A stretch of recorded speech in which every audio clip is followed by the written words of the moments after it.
আজকের থেকে আমি তোমাকে তোমার রাকিব স্যারের মতো করে পড়াবো, ঠিক আছে?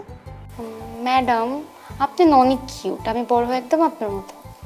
হ্যাঁ, কিন্তু ওটার জন্য তো ভালো মতো পড়াশোনা করতে হবে। ঠিক আছে। ঠিক আছে, নাও, যে অঙ্কগুলো দেখিয়েছি ওগুলো ঠিক মতো করো।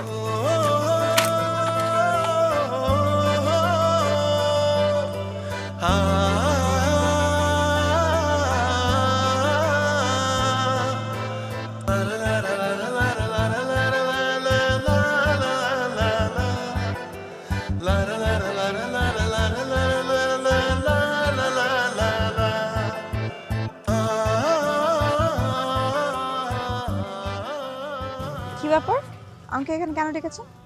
কথা বলার জন্য ডেকেছি, কিন্তু ভাবতেই ভালো লাগছে যে আমার ডাকে কেউ সাড়া দিচ্ছে, তা আবার আপনার মতো এত সুন্দরী রূপবতী একটা মেয়ে। জানেন, আপনার উপর না বেশিক্ষণ রাগ করে থাকতে পারি না। আপনাকে দেখার পর রাগটা পানি হয়ে যায়।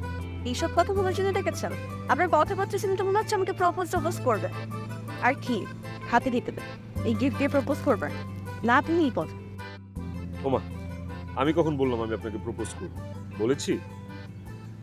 আজকে আমার পোষা টিয়া পাখিটার জন্মদিন, ওর জন্য গিফটগুলো কিনেছি। পাইটানে করে নাও টিয়া পাখির জন্য।